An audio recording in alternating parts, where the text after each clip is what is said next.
Swap, and more swaps as we finally start to see the rumours rise regarding Arsenal's transfer situation and the deals that they're going to be doing over the coming weeks. And we were told at the start of the summer that Arsenal would be looking to spend as little as possible, take free transfers where possible, and also be looking to do some player exchanges. And it's very, very obvious to see that with the rumours that have arisen today and over the course of this week, that is certainly something that is beginning to pick up speed. Whether or not there's credence to it, we still don't know, but it doesn't mean that we can't talk about it and, of course, discuss it with my fantastic team of writers. So let's crack on.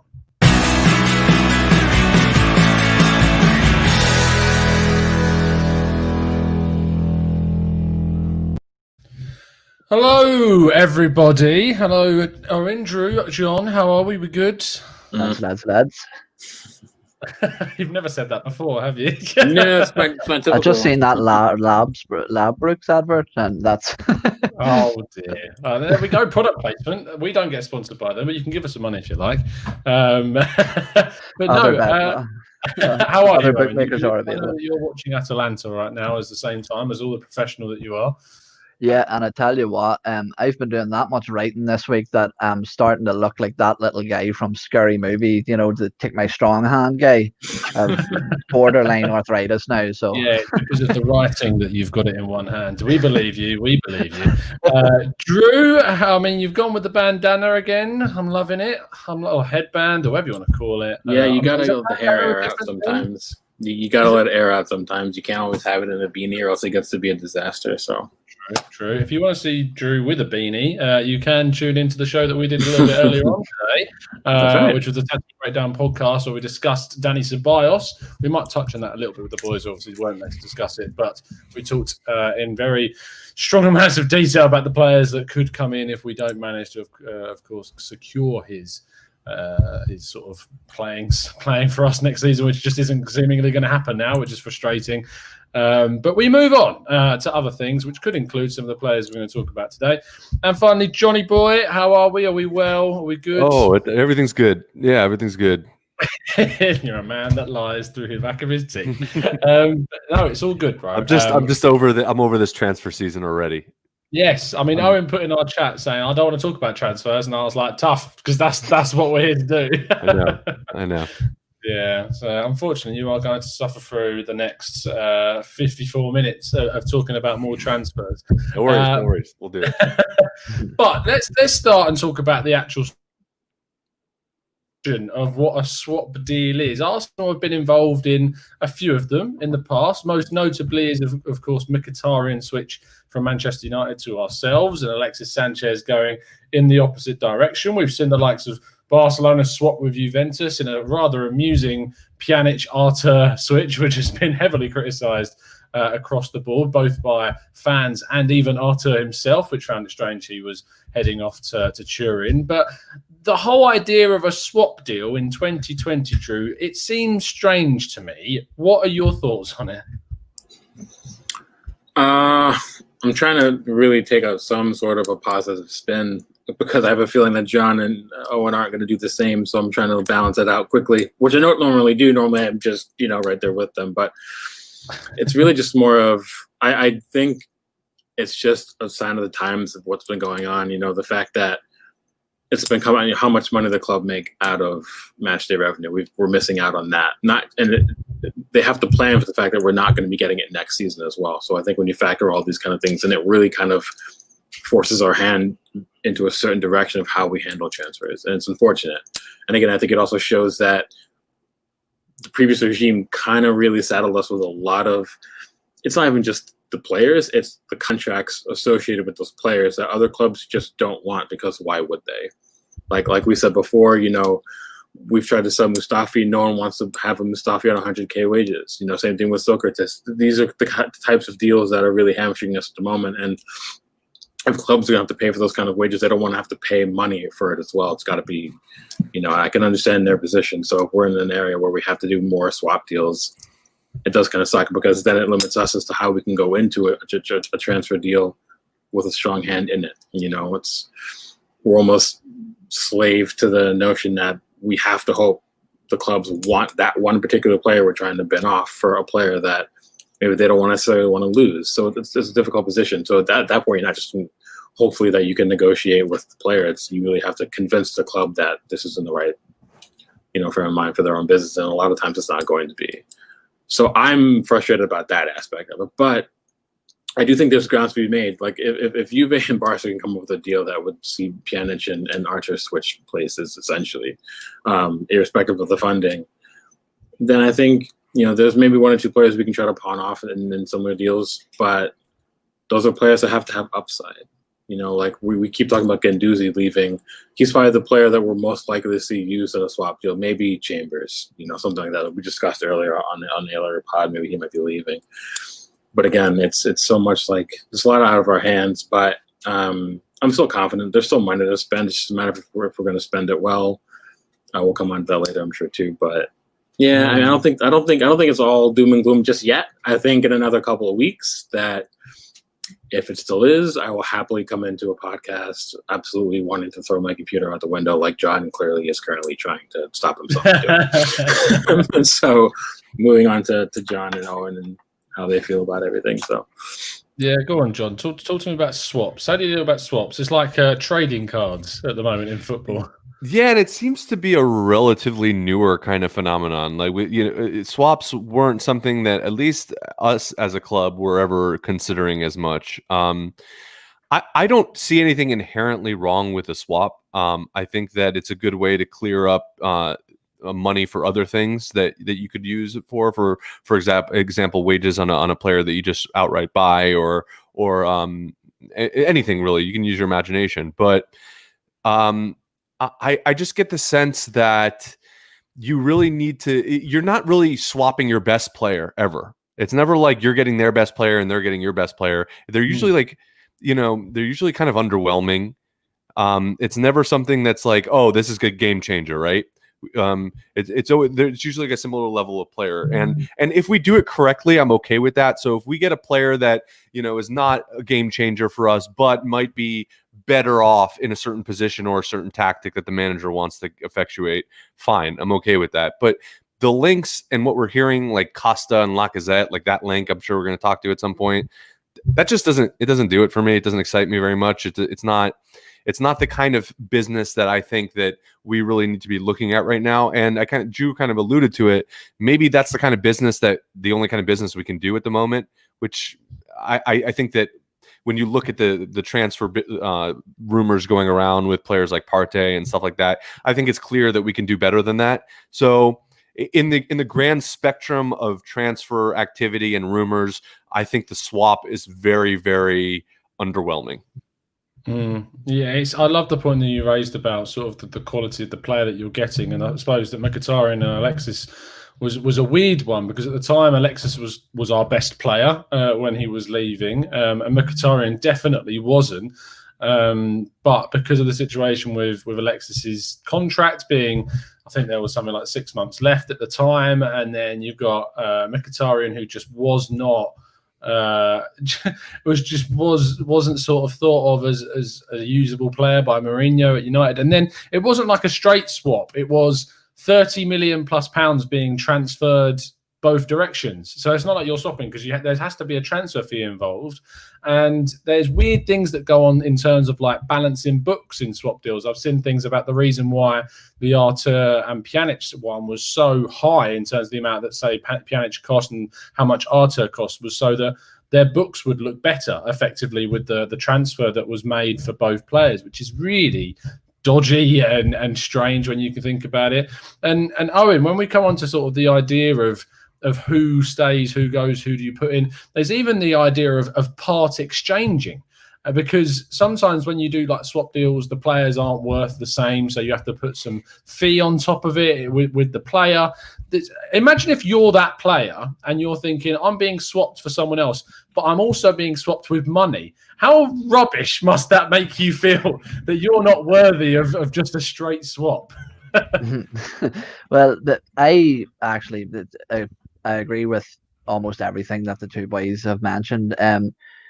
The one thing that I would say is in terms of the quality of players, that I understand swap deals in let's say use I'll give you as an example. I would be fine with Lacazette going to Atletico and we get Thomas Partey, because essentially what you're doing there is you're saying we feel that we have enough strikers within our squad to give you one of our best in swap for you giving us one of your best centre mids, which we are extremely light. I can completely understand that. What I don't like to see is that there's rumours circulating that Arsenal have actually been willing to offer Lacazette, Torreira, and Hector Bellerin for Partey, which is just insane. Number one, it makes you look absolutely desperate. You know that you're. It does, yeah. It just it's the Luis Suarez 40 million and £1 bid all over again. That's what it is, and I think that what you hit the nail on the head there. The reason they're becoming much more regular in today's game is it's just an active balance in books and finances. In regards to the swap deals, this has made me a lot more concerned over the last week, because it's sort of all I'm seeing now. It's every deal that we seem to be going for is either bringing somebody in on loan or trying to exchange our players for. And for a club of Arsenal's stature to be in this financial situation where these are the types of moves that we're making, going into what could be one of the most important seasons within the club's history in terms of defining, whether we're a top 4 team, a top 6 team, or a mid-table team. I just don't think that it's very good signs that this is the way we seem to be operating. Even though, look, there obviously is excuses with the coronavirus pandemic and the lack of funds being pumped into the club, but I'm sure we'll come on to it later and touch on it more. But even regarding the news that we've heard about Danny Ceballos, why a club of Arsenal's stature are struggling to pick up one of Real Madrid's squad players it just baffles me, and I find it extremely worrying. Yeah, I mean the logistics of the deals that we're hearing are just classic Arsenal. I said to Drew we'd touch on with you guys the Ceballos stuff towards the end when we've got time, and we will do that. But let's focus on the first sort of swap deal. You brought up Lacazette. Maybe that's a good place to start. John, I'm going to come to you first on this. Sure. Lacazette has been obviously tipped with a move away for not just this summer, but the previous summer. Yeah. And Atletico Madrid were seemingly always interested in. They went for him when he was at Lyon. The deal broke down, and that's the reason why Arsenal were able to come in for him in the first place. Since then, they've always been interested in him still. Now Juventus have come into the fold as well. And the latest information is that they're willing to offer up the Brazilian winger Douglas Costa, who, of course, formerly of Bayern Munich and Shakhtar Donetsk as well. And there's also talk of a defender as well, whose name has completely gone out of my head. If anyone in the chat box wants to help me out, but there's a defender as well that's been touted in the swap deal too. But the Costa is obviously the name that comes to mind for a lot of people as someone that is an exciting, technical, skillful player, but a winger with a lot of downsides too, in terms of injury, in terms of consistency. What are your thoughts on this whole fiasco? So I think age and consistency are the big issues here, and I think that with Lacazette, we already know what we would be getting with a player like Lacazette, right? We've seen it. It can be very good. It can be very useful, used properly, and whether that is in the manager's plans going forward is a different story. But assuming that for whatever reason Arteta doesn't think that Lacazette is going to be in his plans, right? So what would Douglas Costa bring us? He is a technical player. He could be a very creative and a tricky player on the wing. I think he might have even played as a false 9 at some point for the national team. So he might be able to go centrally. There might be a like for like kind of aspect there that they've identified. But I think predominantly we'd see him on the wing. And I don't see him as someone that comes in and is a starter right now for us, unless we want to change the position of Aubameyang and move him centrally if Lacazette goes. If that's something that we want to do, and I think he plays on the right, I want to say. Costa? He's left wing, I think. He's a left wing. I mean, left wing. That's right. I apologize. Yeah.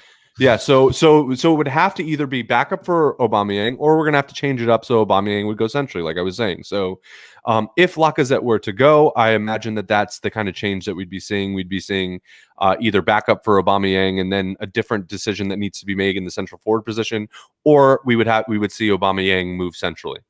I don't know. I don't know. No, hold on. You see, were so see, right, I knew right it. I wing. knew it. See, I doubted myself. I gave you the benefit of the doubt on that one. Yeah, so he is right. That my memory served me right there, and which would mean, yeah, and we already have a pacey winger, tricky winger in Pepe. So either he's back up to Pepe, or we're which arguably we would probably need.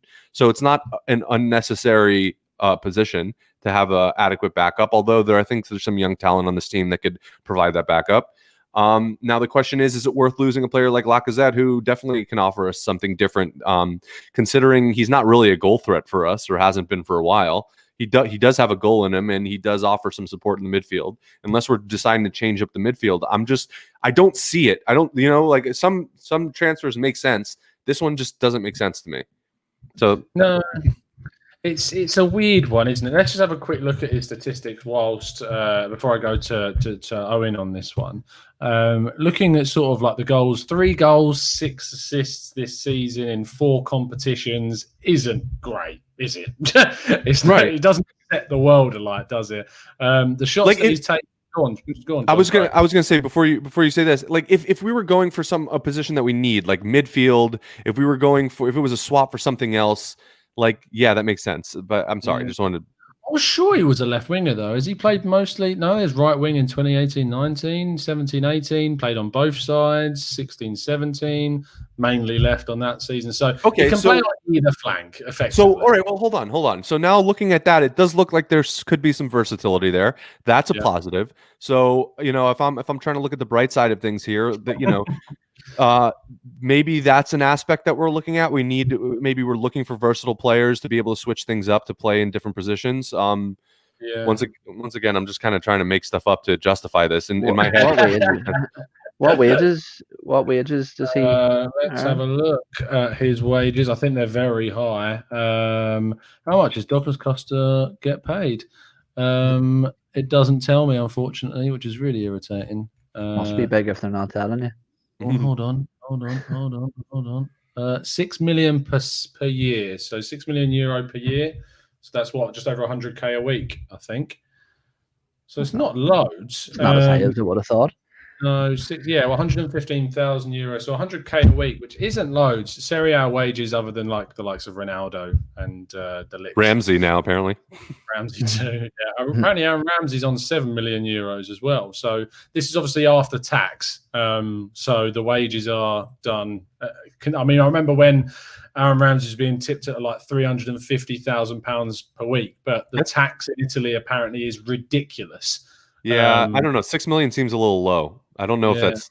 The chaps are saying it's wrong. I'm taking those figures from goal.com. So goal.com might be wrong. But yeah, that's what I found. The boys are saying 190k. MSM says 192k. But it seems to be 190k from what people are saying. So yeah, in that case, that's still fairly high. And if he moved, you'd expect him to also want to move to the Premier League for even higher wages, which would be absolutely insane, over 200 grand a week for a player that's scored 3 goals this season. In terms of dribbles, that's where he's obviously mostly successful, but even then, just under 10 per game, 55% success rate on those. In terms of his passing, 80% passing accuracy isn't wonderful, but 83% passing accuracy into final third is quite good. 41.8% into the box is slightly lower than what we were looking at Ceballos earlier on this season, so it's a lower output than that. So there isn't a load to make me feel great about it. Supposedly the other player that was also being shouted our way was Romero, who is on loan, I think, at Genoa this season from Juventus. I don't know too much about him, if I'm honest, so it's probably a good idea to have a look at his defensive statistics so we can get better ideas. Clearly a right-sided centre-back on the pitch as well. 6.6 interceptions is quite good for a centre-back. Losses to recoveries are higher than losses, which is also good. Winning 65.9% of his defensive duels, that is also quite good. So clearly this guy's got talent. Playing in the Genoa side, which would have come under a fair amount of pressure in each game they played. So maybe there's some credence in this. I don't know too much about him. Maybe it's one for a tactical breakdown if we get more chance to look into it. But Owen, what are your thoughts about Lacazette moving away? Because if he does go, and say we don't bring in a striker, that leaves effectively our main striker as Aubameyang playing centrally, which under Arteta is still unknown as to how effective that will be. And then you've got Nketiah. Is that enough if Lacazette leaves? As you said, that we don't yet know what Arteta's suited system is, and I'm going to touch on a few different possible names that we've been linked with and stuff when I'm explaining this here. But I'll not dive into too much detail because obviously we don't want to be repeating ourselves later on. In terms of losing Lacazette, if we lose Lacazette, I would imagine that we'll be playing a 4-3-3 next season, but with the centre attacking mid, which apparently Arteta fancies Willian to take that role on. Now, if we wanted to play with a flat three in midfield, I think that we need to keep hold of Lacazette or replace him for a like, because we know that Aubameyang doesn't have the attributes to hold that ball up and bring people into play. So, in terms of moving him on, look, the swap deal with Douglas Costa doesn't make sense for me. But what I see this is you're essentially swapping a perfectly good bicycle that's operational for a shitty motorbike that doesn't even start.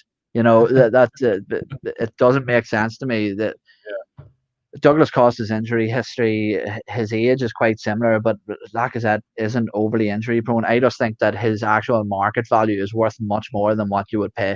Put it like this: if it turned out that we are operating under a limited budget this season and Arsenal turn around and put in a 40 million bid, let's say, for Douglas Costa, would you be happy about that? I know I wouldn't. We've got Saka, Martinelli, Nelson, hopefully Willian coming in, Pepe. I think we're fully kitted out on wingers, so it's just classic Arsenal coming into a transfer window where for the umpteenth year that we're all cursing the fact that we need a defensive midfielder and a centre back, and all we seem to be being linked with is wingers. You know, it's but in terms of would I move him on, yes I would. I don't think he's prolific enough for a team like Arsenal, and really, I wouldn't be looking to try. I think Atletico and Partey for me is probably exactly what I'd like to see happen, if I'm being completely honest with you. Yeah, I still just can't get my head around if you let Lacazette go, who again has got 2 years left on his deal, which makes him a sellable asset as well. You get to command a very decent fee for him. It makes no sense to me to just throw that money away on a Douglas Costa style player or a Romero, which people are saying in the chat, who, if they know more about him than I do, they're talking about him saying that he's under a lot of pressure at Genoa from the amount of attacks they have to concede. And so, I mean, Balaji says here on loan at Genoa, and about Argentine right-sided but not needed at our team. So if he's not going to improve on what we've already got, it makes not much sense to do that whatsoever.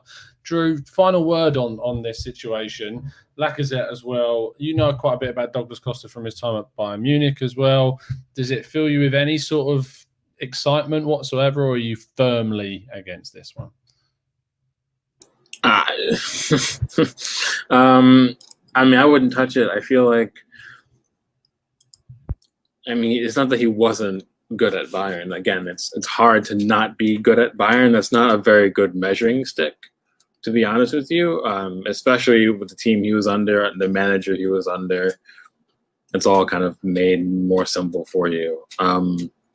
He played predominantly on the left at Bayern as well, so he does have some versatility. He's not just a right-sided attacking player. He can play on the left. But Bayern, listen, it's unclear, right? It's unclear. What is it about all Johns knowing nothing? The only time he's played... It's a game of Thrones. John's already clearly having a bad wait. This was, first of all, I said on the right, or on the left first, and then you said no on the right. I don't know what we said. We have to go back because that's a bunch of bull. If you go and look, because we got the heat map. We got the heat. You know, this transfer window sucks. You're all a mess. His time at Bayern is the only time where he's played considerable amount of time on the left. Apart from that, he's usually played on the right. So, but again, it's Bayern, so you have to look at that with some sage of gray. I'd rather start Saka in starting 11 than get Douglas Costa at the club. Personally, I probably can't have my mind changed about that. I've done a lot of convincing with myself that Willian makes sense because of where I think he might go in this team. But Douglas Costa is a whole other bag, and I can't see that making any amount of sense at all for what we're trying to do moving forward. So, no, and certainly not if we're going to give up Lacazette. But I do think Owen brought up an interesting example, a point rather, that if Lacazette does leave and we're going back to using Oba essentially, then that almost dictates what we're doing in midfield. You have to then have someone in midfield who can drive play forward. It can't just be someone like a Xhaka and, say, for example, a Thomas Partey, and that's it.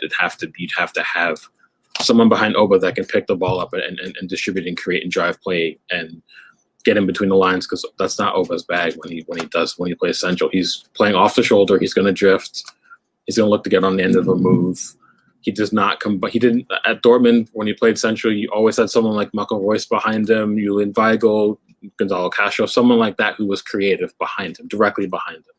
Whether if it was at number 10 or in midfield deeper, someone who could then also pick the ball up and progress play. We're not really using that right now.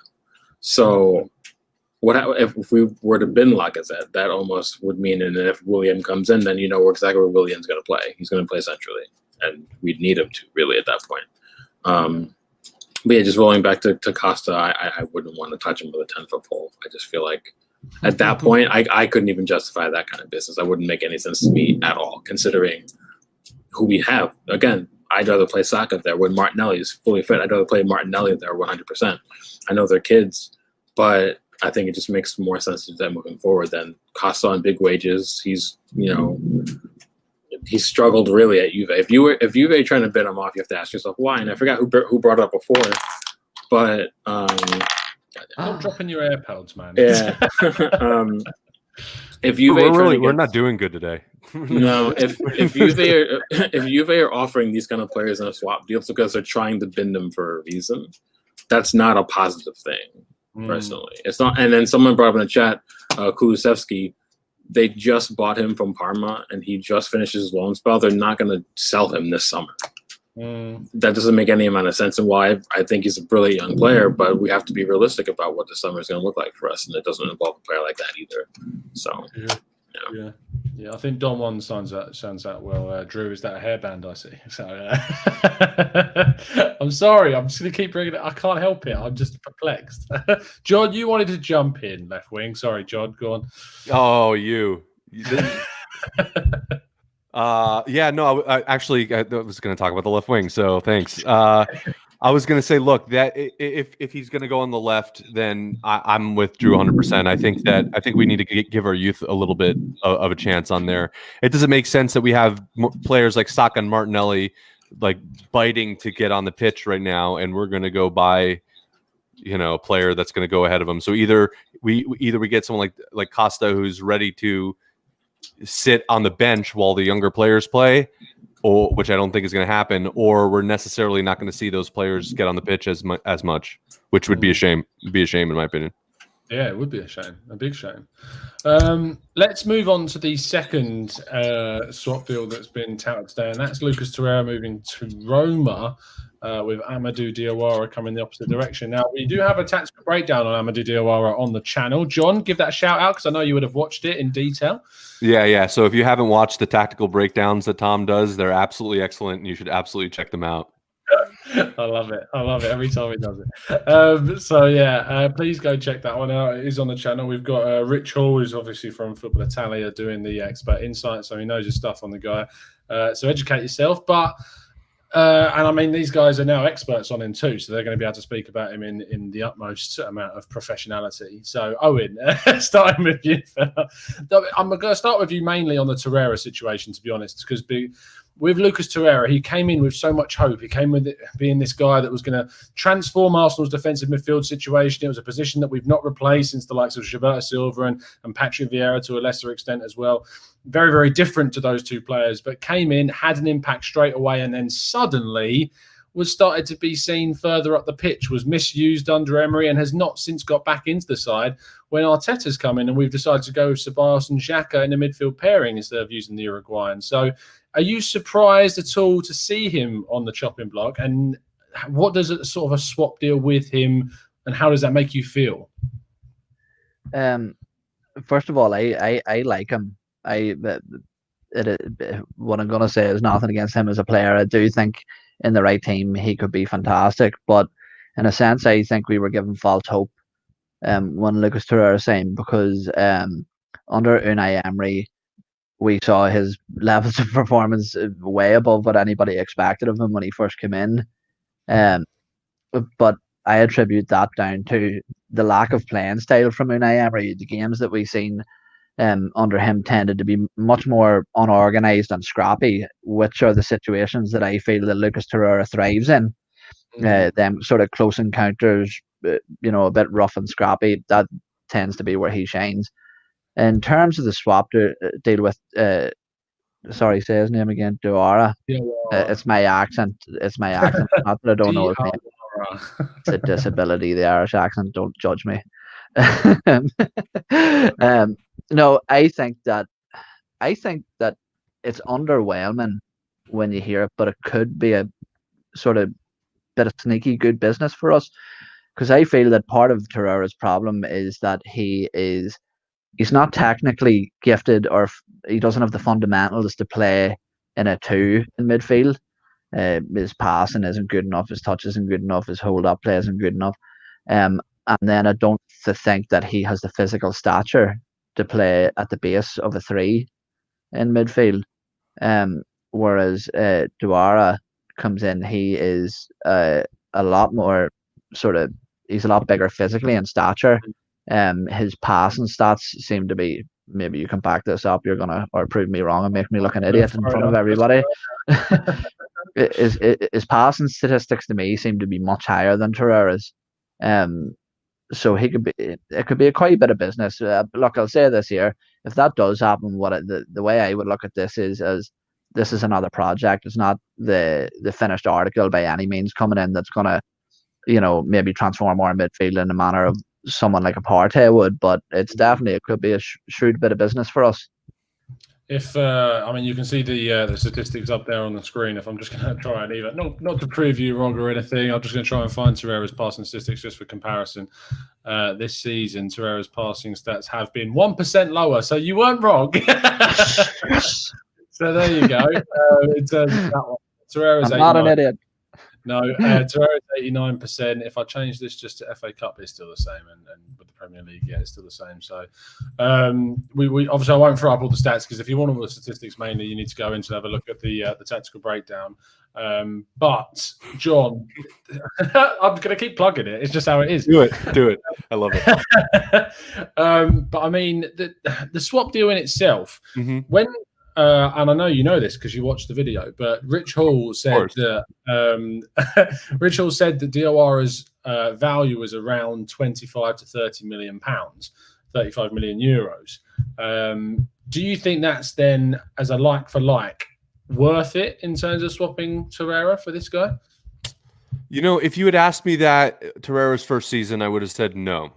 But given his injury record and the lack of game time that he's had now, I would still I'd say the right buyer that could be good financially. I think that how old is Diawara? 23. 20. So there's not much of an age discrepancy. So arguably a ceiling is still there.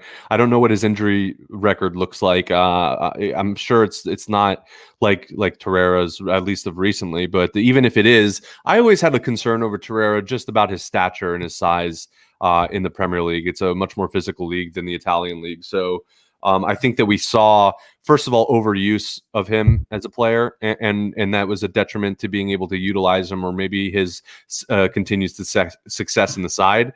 But also, I think his stature just wasn't really what we need from a scrappy defensive midfielder, or someone who's going to play that midfield role and allow us to open up space, which is exactly the kind of role that he would be needing. So in the Premier League, I don't see him going too much more than that 25-30 range right now. I forget how much should we get Torreira for? It wasn't that much, was it? 25 million pounds. So okay, so I think breaking even with Torreira is not a bad financial deal in terms of a swap deal. But that's the thing with these swap deals, because it's not a quantitative thing necessarily, unless you plan on selling the player at some other date.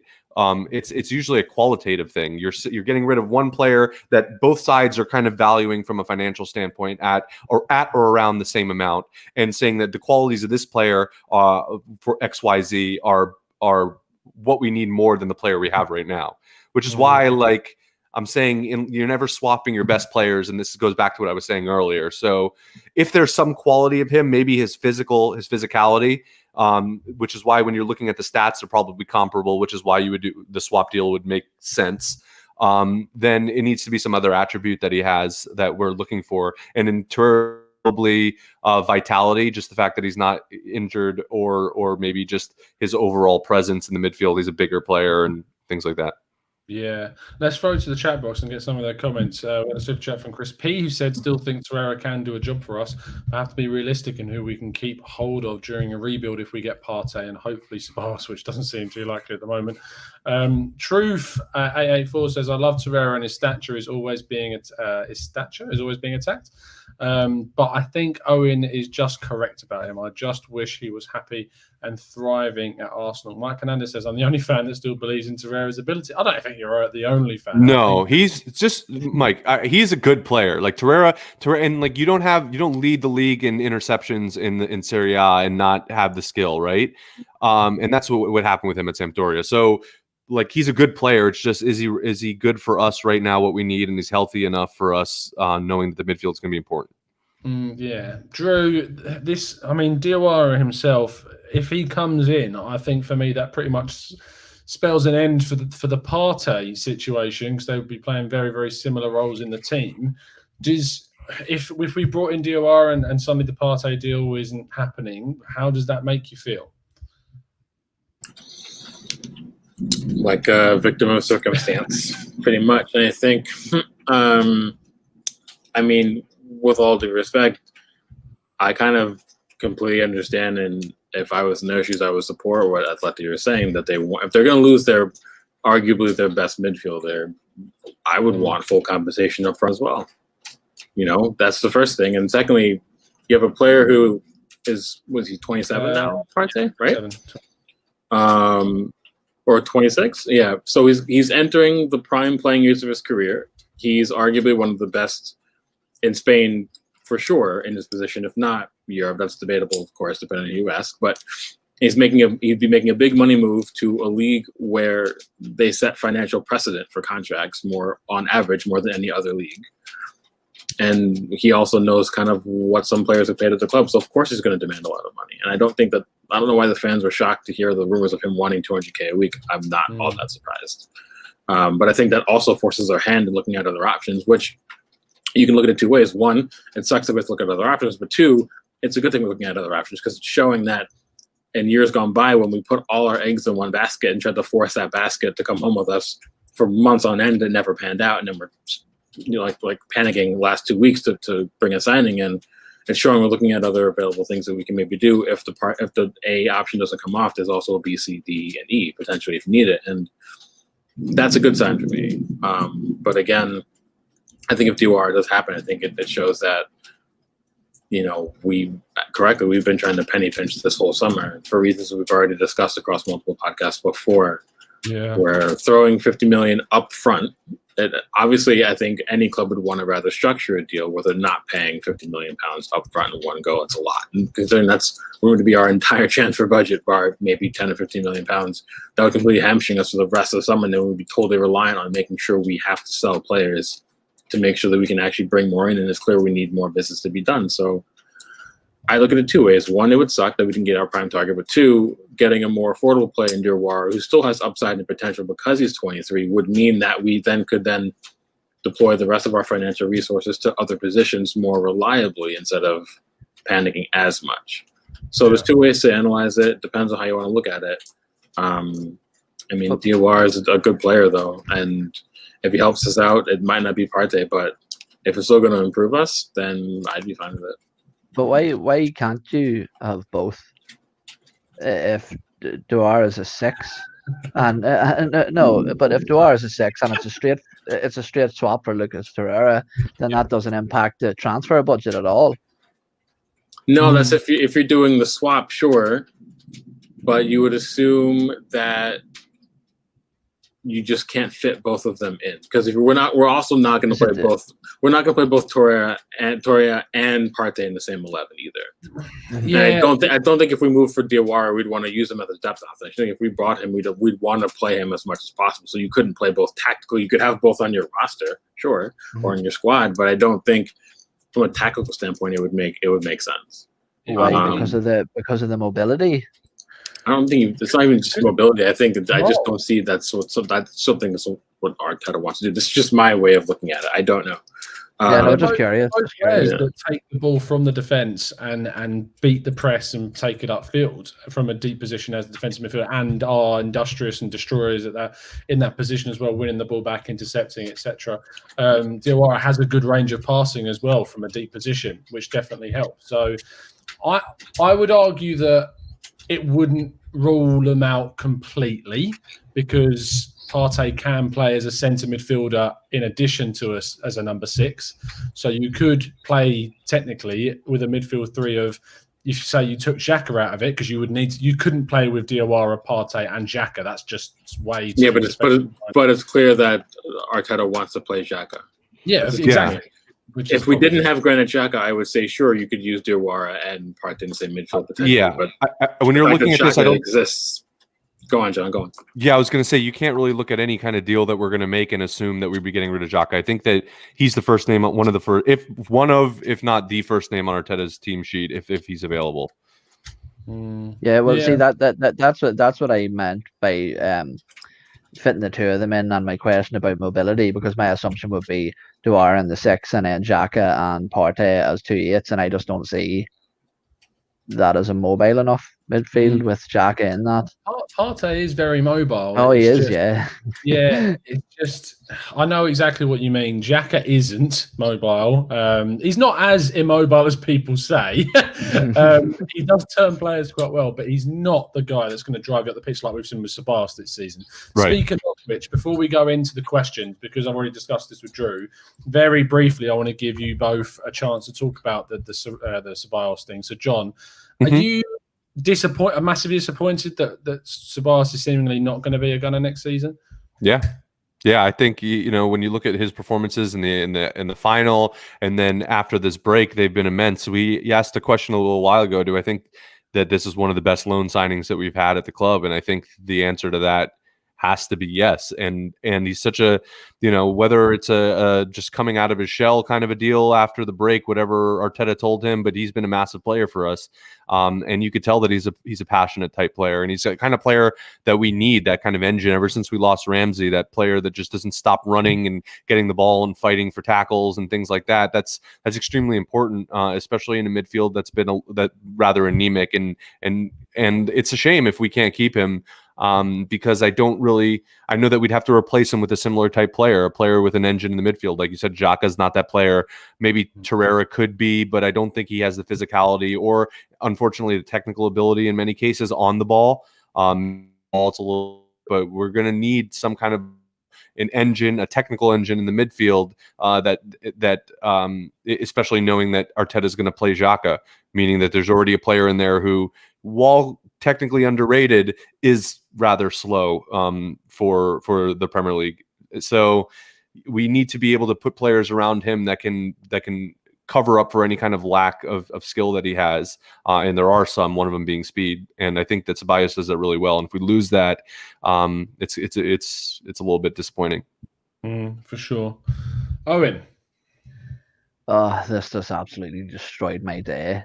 Yeah, it was hard. See, listening to you two earlier, I was going to kill you. Is even bringing me that sort of shit.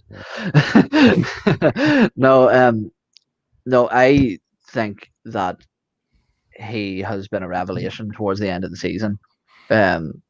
Himself and Granit Xhaka, the pairing that them two created, was just absolutely fantastic, and it was great to watch.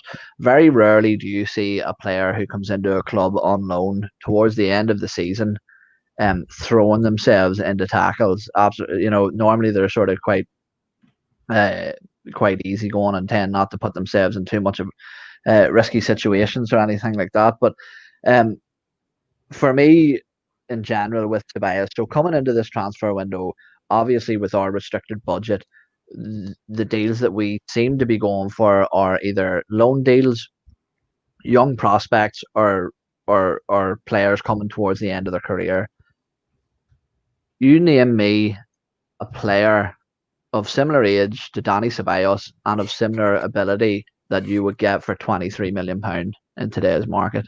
Yeah, and I think that's why he's no longer going to be sold for that amount if they do let him go.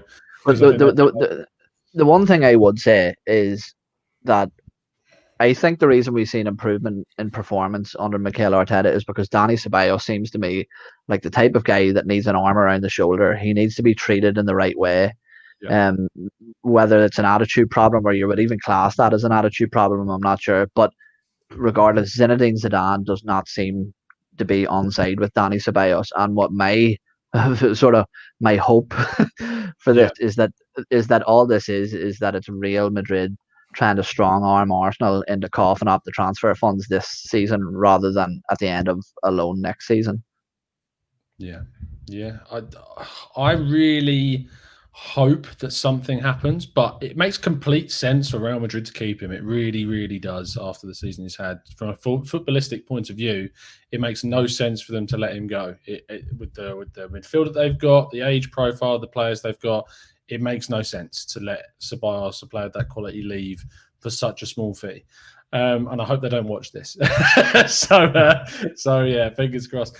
We have been thrown in a hell of a lot of questions, and I want to try and get through as many of them as possible. So you know what that means, boys. Keeping it brief. Drew, 15-minute answers. I can't wait. and this is perfect to keep you brief. Mike Hernandez says, do you believe football will benefit from a salary structure / cap like some American sports have? I mean that's like an article. That's not a response to this question. There's no way I can respond to that. Yes, Mike, please feel free to DM me your questions. I'll write about it. I'm not even kidding. I absolutely will, because I can't possibly answer that on this podcast without yes or brief. No. I can. No. I would. Well, I can. Yeah. I could try. Yeah, I could come up with a yes. Go on. Well, yeah. If we're talking about parity among teams and among the leagues, then yes. Because now all of a sudden you don't have your Mbappes and things like that. You're going to see players move for different reasons besides money, which like footballing philosophy, cities, and we are in a great city and we have a great atmosphere around the club that could benefit us if money wasn't the issue.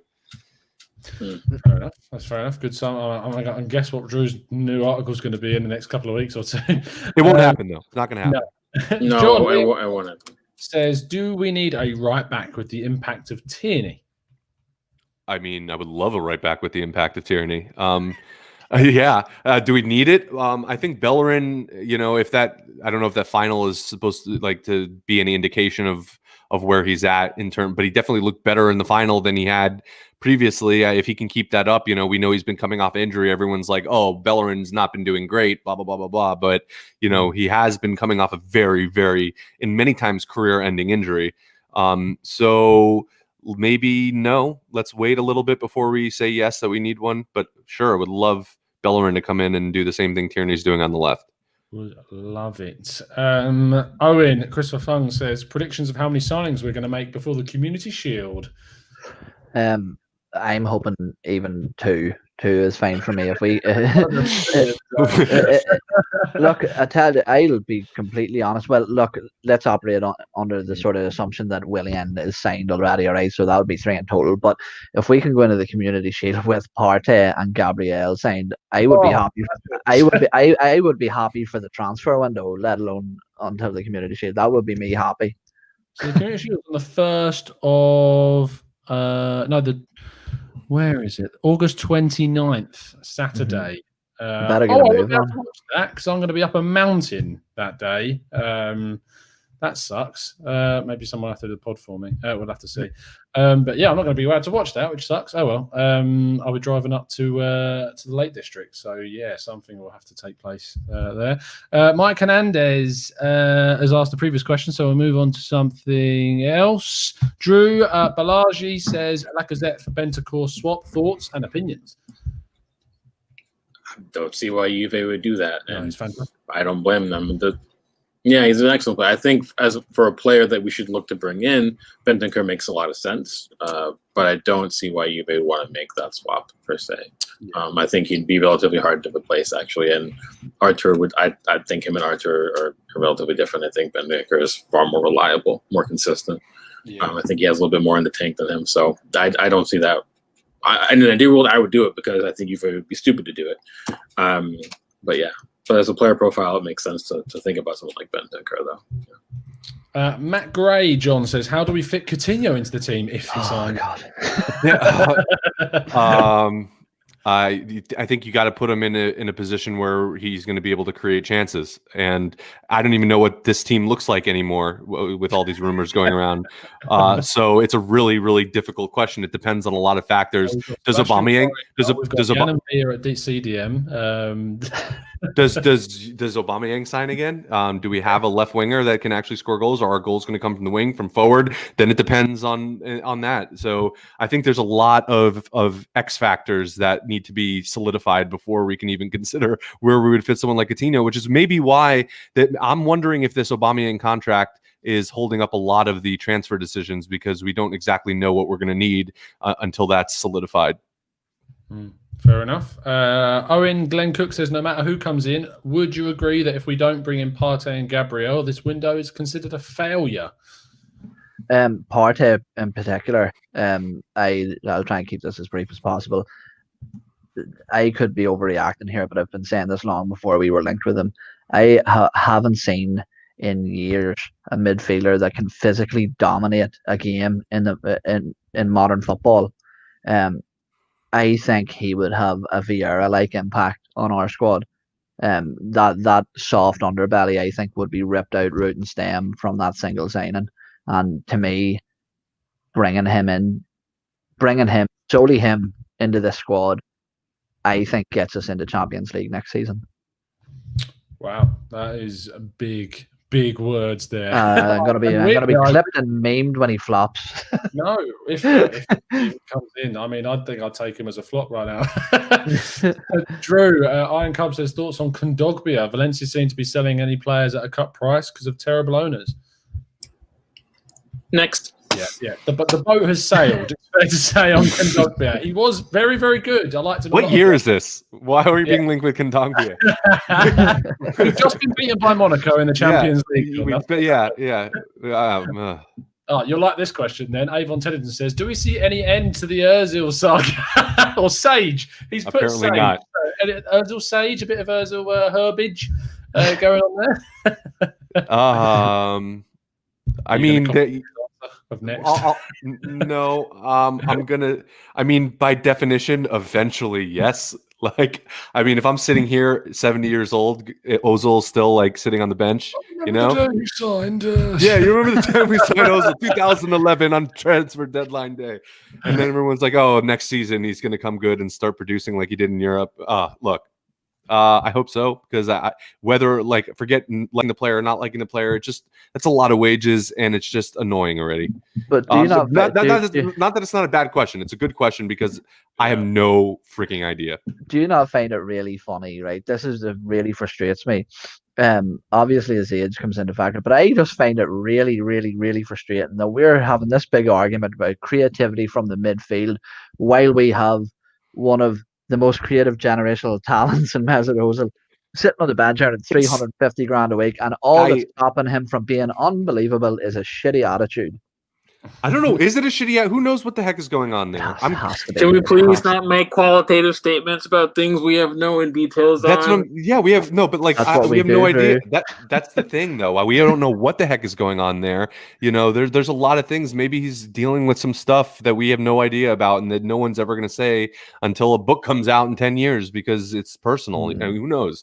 I don't like Drew's saying. I'd rather not make qualitative statements, but to answer your question, hopefully, yes. Hopefully we see an end and sooner rather than later. Yeah, I could just picture myself talking to my 20-year-old son saying, Ozil's on 700 grand a week now. Christopher Fung Owen says, what are the ideal traits and qualities you were looking for in a centre mid? I spoke with Long walks on the beach. Yeah, beautiful, sensitive eyes. No, I spoke with John last night about my views on football and where I'm from. Football is very much stuck in the 60s. So when I look for, I'll just mention a name, and he had everything. Roy Keane, even though he was a mank, he was phenomenal. You need to be a nasty to play in midfield. You have to be. So yeah, everything. I think the most important thing about a central midfielder in the modern game is to have everything. Whether it's world class or not, you have to be competent in every aspect of football. Yeah, you do. 100% confidence in the ability to sort of inspire others as well and drag the team forwards by the scruff of the neck. Last round of questions before we wrap up. Drew, Tim O'Brien says, would you consider Toyin Koopmeiners from RZ Alkmaar number 8? No, he's not. He's not. I rate him as a player quite highly. We've talked about him before. Says he's more of a 6 than an 8. Yeah, he is. And I responded in the chat. I said he plays more with holding in midfield. He even plays at center back at times. There you go. He also does take a lot of penalties. He's superb on set pieces. He does score a fair amount of free kicks. His service is good. He does score penalties, but he's not the type of midfielder that we're talking about we need. Like if we're looking at trying to replace Denny Ceballos with someone who's a ball carrier, Koopmeiners isn't the one. But I do think he's an excellent player. If we didn't have Xhaka, if we were trying to replace Granit Xhaka, I would say that Koopmeiners he would actually make sense in that mold. But that's not what we're trying to do here. So Stings. Calvin Stings is a winger, and Yeah, we're being linked with wingers. Right, but I don't think that should be our priority. I think that we can maybe look at that if we didn't have 4 young wingers at the club and Pepe just came in. That would just be a complete waste of money. And I also rate Stings quite highly as well. I think he's got a good future ahead of him, but it's not a priority. It's got to be midfield, center back. Then maybe you're talking about a winger. Maybe I think we need 2 midfielders actually, and a center back. So. Yeah. John Javier asks a really interesting question. Do you think that European football should have a coach challenge like the NBA and the NFL because VAR is failing? Yeah, actually, I've been thinking about that, and I think it would be a great idea. And for people who don't know, if they're in your challenge, yeah, and then, I don't know how they would effectuate it, and I guess that would be another discussion. But the ability for a review of something independent, and you get a certain amount per half, for example. And if you get it wrong, you get some kind of a penalty, whatever. It would change the format of it. Yeah, whatever you get, you'll decision. In hockey, I think it's delay a game penalty, but whatever. Point is that some ability that doesn't revolve around specific aspects of VAR being utilized in certain situations, and only those situations. It would broaden for maybe if the ref didn't see a nasty challenge somewhere, and they have an ability to do that. Or they could just make VAR better. Why don't we just make the referees and VAR better? Why get better officials? Yeah, seriously, this is half the problems that we have is just crappy referees. And I feel if you just got more competent referees that they get rid of this nepotism they have for these same refs in English football and start actually opening it up for other people, maybe the quality of refereeing would go up and we wouldn't even need that. So that's my answer. Yeah. Which is hilarious because we're one of the only leagues that have professional referees, and yet it's still horrendous. The worst. It's awful. The standard of refereeing in England is awful. It's terrible. Yeah, just look at the challenges. There's so many examples. That could be a whole nother article. Yeah, a whole nother article. A whole nother article. Yeah. Link in the description. Final question from Liam Goff. Owen, I would like you to contact all of your in-the-know people and tell me what's happening with Gabriel. I'm starting to worry by him letting his whole family follow Arsenal. Is he sending a message? No, well, I actually seen just before I come on the pod that his sister unfollowed Arsenal. So Oh, obviously really? that deal is off. That's it's Dead. official. This is an exclusive. You heard it here first.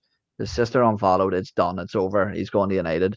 Um, no, with Gabriel, I think this is another case of a race against time. I think what we are battling for is I think that United are either their first preference is Koulibaly. And if United get Koulibaly, then Napoli will look to replace him with Gabriel. And I think that if the Koulibaly deal falls through, United would look to bring in Gabriel. So I think there's a lot of moving parts within that there, but that's, again, we need to be moving faster. Arsenal are renowned for dragging out their business through the transfer window, and that's something that needs to change, especially in today's market when everything moves so fast. Yeah, for sure, 100%. Gabriel looks a really, really strong signing, and I like the idea of a back four if we were able to somehow keep hold of Ainsley Maitland-Niles, and I really want us to do that because I think the kid's got a real future. And a back line of Maitland-Niles, Saliba, Gabriel, and Tierney lasts you a long time, meaning you can then invest in other areas of the pitch and you're set in that position. And what gets so frustrating for me is that we know what to do. The guys know clearly, like you guys know what would make sense, what are realistic. If you haven't checked it out as well, Tifo Football have done a fantastic video that came out today looking at the realistic transfer options for Arsenal. Make sure you go check it out because it's a really, really good tactical video. I don't know where they get their ideas from. It's fantastic. But really, yeah, genuinely go check it out. Stop laughing. No, it's just great. It's just great. I was just waiting for the plug and never came. Speaking of tactical prowess. So the tactical breakdowns are available on the channel. Please do go check them out. Also, the last video that we put out yesterday was on 89, the book 89 with Amy Lawrence. Please make sure you go check that interview out. It's a really, really good listen. And finally, to give the boys their farewell and their chance to plug their latest and upcoming articles, we're going to start with Drew. What have you just had released and what is coming soon? Shouldn't you ask Owen what I just had released? He's the one that wrote it. I just edited it. Yeah, but I want to know what you last wrote. No, I'm not telling anybody. I'm going to be stubborn. No. I'm just kidding. Currently, I'm working on, assuming that it happens. I wrote a piece on Willian. No, shush. I wrote a piece on Willian, looking at why it actually could end up being a shrewd piece of business that we actually kind of needed, past the talks about his age and the wages. So there was that. I also did a discussion about why being closer with our ability to work with agents is actually the club doing nothing more than trying to move with the shifting trend in football. Well, the bigger shifting trend in football, not with agents, but more of super agent personalities like Kia Drapshin and George Mendes, that kind of thing. And then I have a piece that works about Oba, about how he's worked on the wing under Arteta and why that might be still the way to go moving forward. And now I have a piece idea from Mike, so thanks for that as well. So there's that. And I got to talk about salary cap in American sports, and I can't wait. But you can't wait whatsoever. John, you've got a new sub because Nexus One is just subbed to the Arsenal Miami podcast, so there you go. But speaking of like your latest article and also what you got coming up, tell us. So I recently done an article interviewing a fan from Nigeria, and they do an amazing story. So for those who don't know, what I'm doing now is I'm doing these kind of personal pieces regarding the Arsenal experience that people have from all over the world, and there's some just fascinating stories about how he was telling me, for example, that people would just save up money for weeks just to go to these viewing centers because no one had cable. And then like the kind of awful situation where you'd saved all this money and then your team plays like crap. And as an Arsenal fan, I can imagine that was difficult. But I have a couple interesting ones. I just recently interviewed the president of the Chicago Gooners, who's an American group here in Illinois, Chicago, Illinois. And you know, that should be good. And I have another one that I did, and that one's going to be a surprise. But there we go. I love that you just leave it like that. Yeah. But I will say that one that I did, there's some interesting stuff in there. Stuff in there. Yeah. I heard it was a really annoying person to interview, apparently. Well, do people still dab? I don't know. I don't know. Apparently one does. yeah. Apparently one This still guy. does. Owen, what is your most recent article and what have you got coming up? So I'm rolling them out like an absolute treadmill at the minute. So my latest piece is with my interview with the man right below me, the legend that is Drood. Yeah, so check it out. It's absolutely brilliant. My questions are not the highlight. Drew's answers are. I've read it back a few times and still pick out just little bits, so much detail from Drew in that. But my next piece will be back to my normal bio series, covering the players, and this time it's a big one. I think this will be one that when people saw the bio series starting, that they would have been waiting for all along. Probably one of the most clinical strikers we have had in recent history. Born in France, but funnily decided to play for a different country. And an absolute legend at the club. And of course, I can only be talking about the clinical Marlon Shamak. No. Yeah. Right? It's just an article about his hair. No. Jokes. No, this Friday, it'll be Pierre-Emerick Aubameyang, and it's a fantastic read. So definitely have a crack, have a look over it. Awesome stuff. Yeah, please do go check out Owen's biography series. They're fantastic. He's done David Luiz and Granit Xhaka and Kieran Tierney, and we're gradually building these up, and they're absolutely great. And the what we're coining as the TGT regulars interview series as well. You've spoken to Drew. We're going to get you to chat to some of the other guys as well, and get some interviews up, getting their stories as well. And we've got lots of personal stuff on the channel. I like this. We've got John's interviews with people from all around the world. We've got Owen going through with his personal stories from people in the podcast. I'm loving that sort of stuff. And then you've got me and Drew doing all the boring transfers. So there you go. In terms of my last piece, I actually had to check it because I'm in the middle of writing one. Before I do go into that, there is a guest piece up on the channel, part 1 of 10 Things Arsenal Must Do for 2021 by Mike McDonald. Please make sure you go check that one out. Part 2 should be coming out tomorrow. My last piece was on the 55 redundancies and the way that it made me feel the next day, which ironically was the day after our TGT Writers podcast last week, where we were very analytical, and I felt like I wasn't emotional enough about certain things, and so I wrote a rather emotive piece giving sort of my true feelings on that level. So yeah, it's a horrible thing to talk about, but I felt it was the right way to do it, and I'm looking forward to writing the next piece, which is again probably linked to Willian, but also some other transfer stuff as well, I'm sure. Looking forward to getting that out. Please make sure you follow the guys on Twitter, Drew at FM Lara, John at 305cast and the Arsenal Miami podcast as well, and Owen at Owen Young 2. You guys have been great. Thank you, boys. Appreciate your time. Hey, Captain. No words. That's all we needed. Thank you, everyone in the chat box, for joining us this evening. Even though Champions League football was going on, as far as I'm concerned, Atalanta are still winning. Is that right? 1-0, yeah.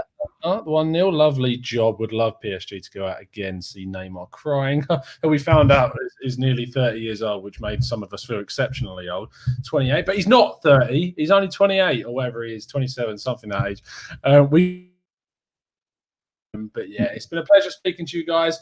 We will see you again on the next one next week. And other than that, it's been a pleasure. And as always, up the Arsenal.